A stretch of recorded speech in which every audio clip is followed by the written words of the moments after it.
আসসালামু আলাইকুম এভরিওয়ান। ঘর কোনো রান্নাবান্না ডায়েরিতে আপনাদের সকলকে স্বাগত জানিয়ে আজকের রেসিপিটা আমি শুরু করি। আজকের রেসিপির জন্য নেব 2 কাপ জল নিয়েছি আর 1 কাপ সুজি নেব।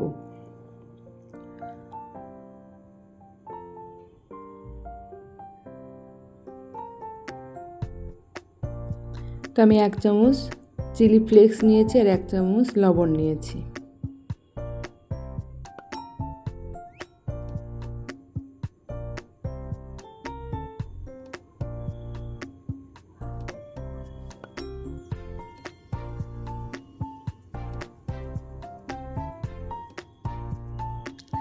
এদিকে হালকা গরম হলেই আমি 1 বাটি সুজি ঢেলে দেব।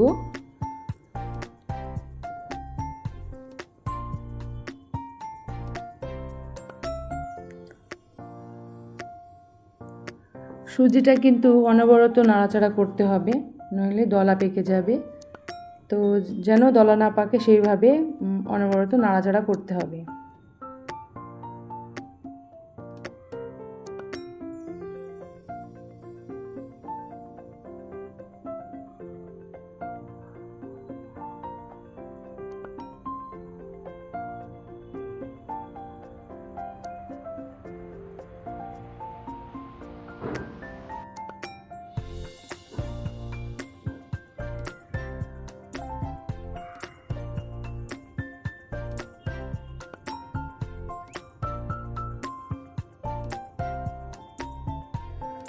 এই দেখুন আস্তে আস্তে গাঢ় হতে শুরু করেছে।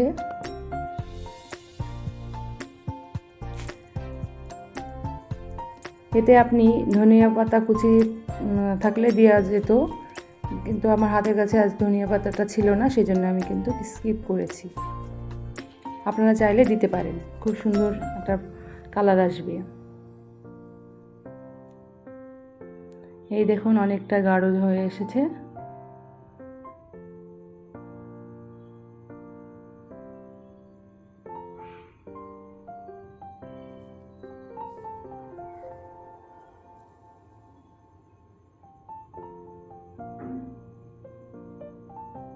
এই আঠালো ডোটা তৈরি হয়ে গেছে আমার। দেখুন খুব সুন্দর একটা ডো তৈরি হয়ে গেছে।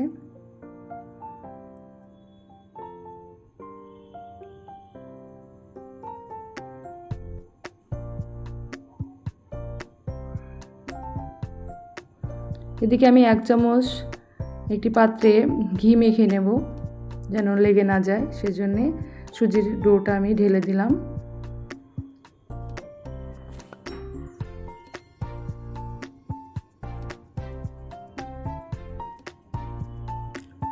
খুব গরম, হাত দিয়ে হবে না, সেই জন্যে চামচ দিয়েই করা দরকার, হাত ঠেকানো যাবে না, খুব গরম।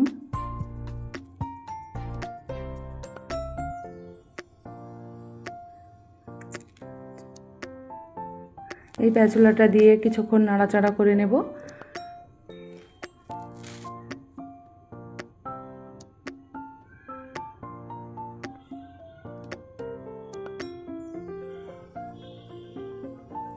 এটা ঠান্ডা ঠান্ডা করলেই হয়ে যাবে।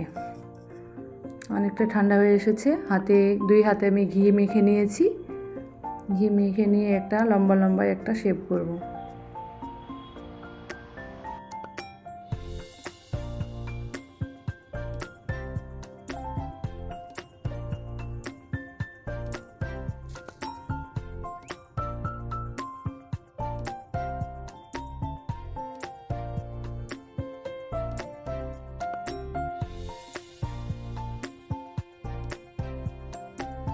এদিকে আমার পুরো সুজির পায়েস তৈরি হয়ে গেছে।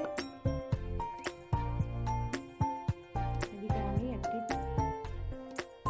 একটি কড়াইয়ে আমি তেল গরম করে দিয়েছি।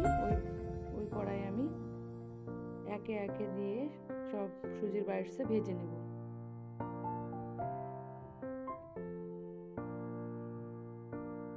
ভাজতে কিন্তু অনেকটা টাইম লাগবে, আস্তে আস্তে করতে হবে জিনিসটা।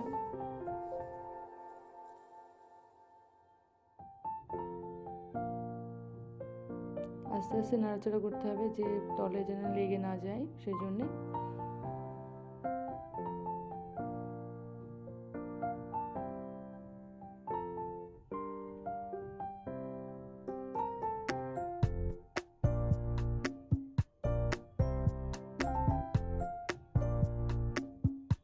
দেখুন অনেকটাই সুন্দর হয়ে কালারটা সুন্দর হয়ে এসেছে।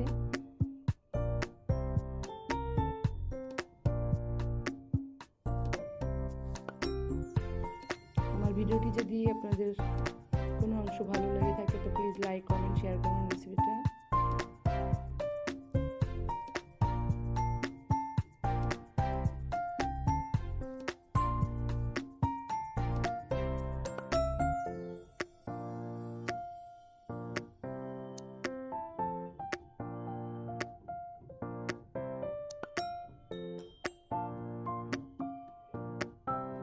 অনেকটা টাইম লাগছে বলে আমি একটু জোর দিয়েছি, গ্যাসটা একটু ভলিউমটা বাড়িয়ে দিয়েছি।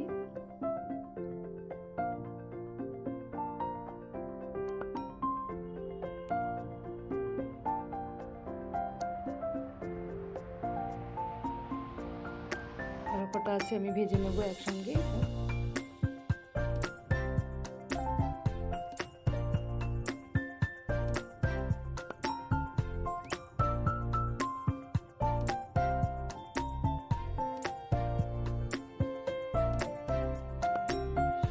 দেখুন সবগুলো ভাজা হয়ে গেছে।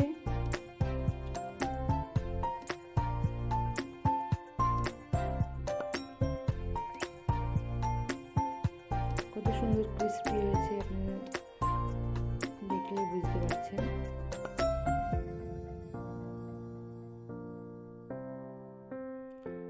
তো সুজির পায়েসটা যদি পছন্দ হয়ে থাকে তো প্লিজ বাড়িতে আপনারা ট্রাই করে দেখবেন এবং আমাকে লাইক কমেন্ট এবং শেয়ার করবেন, আর প্লিজ সাবস্ক্রাইব করে আমার পাশেই থাকবেন।